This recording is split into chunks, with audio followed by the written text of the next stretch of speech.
52:34 59 बंद बीटा शुरू होने तक। चमकते शब्दों की एक पंक्ति अन्नान के सामने चुपचाप घूम रही थी, प्रत्येक अक्षर मोमबत्ती की रोशनी की तरह चमकदार लाल लपटों से जगमगा रहा था। उसका शरीर टूटकर बिखर गया था, उसकी आत्मा थक चुकी थी। वह ऐसी स्थिति में था जैसे किसी गंभीर मोशन सिकनेस वाले व्यक्ति को सीट से बांध दिया गया हो और उसे 2 घंटे तक गाड़ी चलाने के लिए मजबूर किया गया हो। पेट में उल्टी होने के बाद वह बेहोश हो गया था। समुद्र तट पर लेटे हुए भी उसे ऐसा भ्रम हो रहा था कि वह अपने पैरों से जमीन पर चल रहा है। अन्नान हिलना डुलना, सोचना या बात करना नहीं चाहता था। वह केवल समुद्र तट पर चुपचाप लेटा रह सकता था और आखिरी कुछ अंगुलियों को गिरते हुए देख सकता था, जैसे कि समय धीरे धीरे खो गया हो। जब वह जागा तो 32 मिनट बीत चुके थे। आखिरकार वह गिनती कर रहा था। तारांकन आखिरकार उसे थोड़ी प्यास लगी। अन्नान ने अपने सिर के पिछले हिस्से को दर्द से पकड़ लिया और धीरे धीरे जमीन से उठ खड़ा हुआ। उनका पेशा एक लोकप्रिय मोबाइल गेम के लिए गेम प्लानर का था। दरअसल यह ऐसा पेशा था जिसमें उनके और उनके परिवार के लिए जोखिम काफ़ी ज़्यादा था। अभी वह बहुत ऊब गया था और उसने मिस्ट कॉन्टिनेंट क्लोज बीटा के एक ऐप पर क्लिक किया जो उसके फ़ोन में अनजाने में इंस्टॉल हो गया था। इस नाम से उन्हें लगा कि शायद ये लोकप्रिय मोबाइल गेम की नकल है। उन्होंने इसे अपने पेशे के चश्मे से खोला, लेकिन जैसे ही उसने उस पर क्लिक किया, उसे अचानक लगा कि किसी ने उसके सिर के पिछले हिस्से पर ईंट से हमला कर दिया है। वह बेहोश हो गया और उसकी आंखों के सामने अंधेरा छा गया। ये पुनर्जन्म का कितना नया तरीका है। अन्नान ने थकावट के कारण गहरी सांस ली। वह जमीन पर बैठकर खांसने से खुद को नहीं रोक सका। कुछ देर बाद वह अपनी दयनीय स्थिति से थोड़ा संभल गया। अभी वह अपने कमज़ोर शरीर को मुश्किल से संभाल पा रहा था, मानो उसमें कोई कंकाल ही न हो। वह धीरे धीरे किनारे से उठ खड़ा हुआ। उसने अपना सिर नीचे झुकाकर अपनी पतली उंगलियों और आलीशान लेकिन कीचड़ और खून से सने ब्लाउज को देखा। ये किसी रईस के कपड़े लग रहे हैं। क्या मैंने पहले कभी जहाज के डूबने का सामना किया था? अन्नान ने गहरी सांस ली और पीछे की ओर देखा। उसने अपने पीछे अंतहीन काला समुद्र, किनारे पर फंसा जीर्ण शीर्ण जलयान तथा समुद्र तट पर लटकता हुआ गहरा लाल सूर्यास्त, जिसके ऊपर 3 शानदार सुनहरे रंग घूम रहे थे, स्पष्ट रूप से देखा। अन्नान अवाक रह गए। हालांकि वह मनोवैज्ञानिक रूप से इस बात के लिए तैयार था कि वह दूसरी दुनिया में स्थानांतरित हो गया था, लेकिन ये पहली बार था जब उसने इस खूबसूरत सूर्यास्त को देखा जो बिना किसी लागत के एक विशेष प्रभाव लग रहा था। वह एक पल के लिए चौंक गया। उनकी पहली प्रतिक्रिया एक दृढ़ विचार थी, मिस गेम आर्टिस्ट, हमें भी ऐसा सूर्यास्त दिखाए। फिर अन्नान ने पीछे मुड़कर देखा। ऐसा लगता है कि अब मुझे ओवरटाइम काम नहीं करना पड़ेगा। दूसरी दुनिया की यात्रा करने के बाद मैंने पहले ही अपने गेम प्लानिंग करियर को अलविदा कह दिया है। मैं एक युवा रईस के रूप में केवल दुखी हो सकता हूँ, हर दिन खाना पीना और मौज मस्ती करना। मैं इस पतनशील और उबाऊ जीवन का आनंद लूंगा। कैसी त्रासदी है। इससे भी बुरी बात यह है कि अन्नान को इस शरीर की याददाश्त विरासत में नहीं मिली। जैसे ही उसने अपनी आंखें खोलीं, उसे जहाज के डूबने का दृश्य दिखाई दिया। वह ऐसे खिलाड़ी की तरह था जिसने बिना किसी खेल गाइड के सभी शुरुआती जी को छोड़ दिया। वह कमज़ोर, असहाय और भ्रमित था। मैं कौन हूँ? मैं कहाँ हूँ? मैं क्या करने जा रहा हूँ? अन्नान ने आह भरी और अपना चेहरा थपथपाया, जिससे वह थोड़ा शांत हो गया।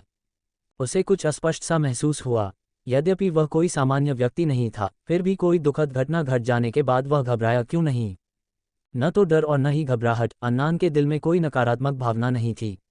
वह एक सामाजिक प्राणी की तरह शांत था और शांतिपूर्ण जीवन जी रहा था।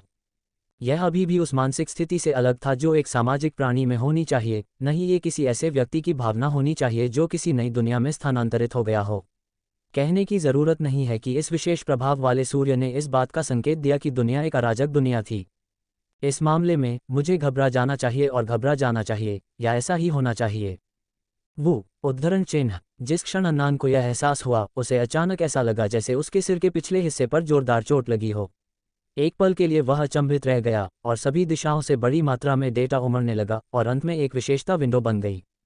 अन्नान, मानव, पुरुष, elite rare, gold challenge rating 3। शीर्षक कोई नहीं, रैंक कोई नहीं, स्वास्थ्य 55%, कटाव 3%, गुण शक्ति 7, चपलता 8, संविधान 6, धारणा 11, इच्छाशक्ति 12, साझा अनुभव 20, अनोखी विशेषता सर्दी का दिल उल्टा शिलालेख, पेशे का अवलोकन तलवारबाज LV3, बॉडीगार्ड तलवारबाजी LV4, निरस्त्रीकरण LV1, फ्रॉस्ट तलवार LV1। ये व्यवस्था है। अन्नान तुरंत प्रसन्न हो गए। उन्होंने कहा कि वह मोबाइल गेम के माध्यम से इस दुनिया में आए। अगर उन्होंने गेम सिस्टम नहीं खरीदा होता तो ये समझ में नहीं आता, सिवाय एलीट रेयर गोल्ड के जो थोड़ा परेशान करने वाला लग रहा था। एक संक्षिप्त नज़र डालने के बाद पेशेवर अंतर्ज्ञान के आधार पर अन्नान ने तुरंत अपना ध्यान अद्वितीय विशेषता पंक्ति पर केंद्रित कर दिया। जैसा कि अपेक्षित था, अन्य शब्द तुरंत गायब हो गए। शब्दों की यह पंक्ति दृष्टि क्षेत्र के केंद्र तक विस्तृत हो गई।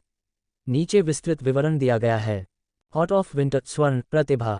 मूल प्रभाव अप्रचलित, आप सभी सकारात्मक भावनाओं को महसूस नहीं करेंगे। ठंड तत्व से आपको होने वाली क्षति स्थायी रूप से 50% कम हो जाती है। आप केवल ठंड तत्व से होने वाली क्षति से ही मारे जा सकते हैं। इस पूरी पंक्ति में स्ट्राइक थ्रू है। विशेष सुसज्जित रिवर्स शिलालेख हटाया या नष्ट नहीं किया जा सकता। वर्तमान प्रभाव, आप सभी नकारात्मक भावनाओं को महसूस नहीं करेंगे। आपको प्राप्त होने वाली ठंड तत्व क्षति स्थायी रूप से 20% तक बढ़ जाती है। आप ठंड तत्व के साथ होने वाली क्षति से नहीं मरेंगे। अच्छा, ऐसा है। अन्नान गहरी सोच में डूब गए। संभवतः ये प्रतिभा ही उनके शांत और संयमित स्वभाव का कारण थी। खैर, चलो पहले इस जगह की जांच करते हैं। अन्नान ने गहरी सांस ली और जहाज की ओर देखा। सूरज जल्द ही डूबने वाला था। उसके पास जांच करने के लिए शायद ज्यादा समय नहीं बचा था, लेकिन कम से कम वह जहाज पर रात तो बिता सकता था। उसके शरीर में सिर्फ आधा HP1 बचा था। उसे अभी भी कुछ असहजता महसूस हो रही थी। रात के आने पर उसे सर्दी लग सकती थी। इसके अलावा अगर वह तलवारबाज था तो इस जहाज पर कम से कम एक तलवार तो होनी ही चाहिए थी, है ना? तलवार से लैस होकर वह अपने हृदय में अधिक आत्मविश्वास महसूस करेगा। मुझे आश्चर्य है कि मेरा शरीर कैसा दिखता है। वह अपने थके हुए शरीर को घसीटता हुआ धीरे धीरे समुद्र तट की ओर चल पड़ा। जब वह टूटे हुए जहाज के पास पहुंचा तो उसने अशांत मन से अपना सिर झुकाया और काले समुद्र में पड़ रहे प्रतिबिंब को देखने लगा। वह 12 या 13 साल का लग रहा था। उसकी त्वचा गोरी और चिकनी थी, जो पीले और बीमार लोगों के रंग के करीब थी। उसके पतले कंधे, कॉलरबोन और पतली कमर थी, जो एक किशोर की विशेषता के अनुरूप थी। उसके कंधे तक कटे हुए बाल थे, जो काले रंग के थे। लेकिन जिस चीज़ ने अन्नान का ध्यान सबसे ज्यादा आकर्षित किया वह थी बर्फीले नीले रंग की पुतलियां, जो इतनी साफ और स्वच्छ थीं, देखने वाले के दिल में सिहरन पैदा कर देती थीं। क्या आश्चर्य है, मैं बहुत सुंदर हूँ, लेकिन मैं कितनी भी प्यारी क्यों न हो, मैं अभी भी थोड़ी भूखी हूँ, अन्नान ने कहा। उसने बड़ी मुश्किल से रस्सी की सीढ़ी पर पैर रखा और जहाज पर चढ़ गया। उसने डेक को ध्यान से देखा। यह कोई छोटा जहाज नहीं था। नौकायन जहाज के विन्यास के मामले में ये कुछ हद तक 15वीं सदी के कैरेक दो जैसा था। इसमें कई मस्तूल थे। मुख्य मस्तूल पर एक बड़ा चौकोर पाल लटका हुआ था। आगे और बीच के मस्तूल पर कई चौकोर पाल लगे हुए थे। पीछे के मस्तूल पर एक त्रिकोणीय पाल लटका हुआ था, लेकिन इसके सभी पाल या तो जल गए थे या फट गए थे। उन पर बना पैटर्न अस्पष्ट था। लकड़ी के डेक पर कोई झुलसने या गोली लगने के निशान नहीं थे। मस्तूल भी टूटा हुआ नहीं था। कुछ ठीक नहीं था। अचानक अन्नान की पुतलियां थोड़ी सिकुड़ गईं। उसने एक मृत शरीर देखा। ये भूरे घुंघराले बालों वाला एक युवक था। वह रस्सी की सीढ़ी के पास झुका हुआ था, सीधे सामने देख रहा था। उसने अपने दाहिने हाथ में एक टूटी हुई धार वाली तलवार कसकर पकड़ी हुई थी। दो कीलें टूटी हुई थीं और खून से लथपथ थीं, लेकिन उसने अपनी मौत तक इस तलवार को नहीं छोड़ा। उसकी छाती खून से लथपथ थी, जो सूखकर गहरे भूरे रंग की हो गई थी। हालांकि उसे मारने के लिए इस्तेमाल किया गया हथियार कहीं नहीं मिला। ये जहाज के डूबने जैसा नहीं है, अन्नान ने उपहास किया। ऐसी खतरनाक चीज के सामने उसके मुंह के कोने थोड़े ऊपर उठे बिना नहीं रह सके। शायद यह इस शरीर की खूबी थी कि उसे जरा भी घबराहट या डर महसूस नहीं हुआ। बस एक तीव्र उत्साह की भावना धीरे धीरे उसके दिल में भर गई। इस बात का कोई सबूत नहीं था कि चालक दल को मारने वाला और पाल जलाने वाला व्यक्ति जहाज छोड़कर चला गया था, लेकिन अन्नान के पास जाने के लिए कोई जगह नहीं थी। मुझे एक हथियार चाहिए, भले ही वह एक टूटी हुई तलवार ही क्यों ना हो। अन्नान के मन में विचार स्पष्ट हो गया। उसने बिना किसी हिचकिचाहट के अपना हाथ आगे बढ़ाया और चालक दल के सदस्य की उंगली को बलपूर्वक तोड़ने की कोशिश की। हालांकि मृतक युवा था, उसकी पकड़ मजबूत थी, लेकिन अन्नान के लिए यह बहुत चुनौतीपूर्ण नहीं था। लेकिन जब अन्नान ने तलवार को छुआ तो वह दंग रह गया। डेटा प्रवाह की एक रेखा अचानक उसकी आंखों के सामने प्रकट हुई। अशुद्ध दुष्स्वप्न अंश का पता चला। दुष्स्वप्न खंड से कनेक्शन स्थापित किया गया है। रैंक आवश्यकताएं, कांस्य रैंक और उससे नीचे। पेशे की आवश्यकता तलवारबाज। विशेष आवश्यकता मंत्रों का जाप करने में असमर्थ। आवश्यकताएं पूरी हो गई हैं। 10 सेकंड के बाद दुष्स्वप्न में गिरना। URL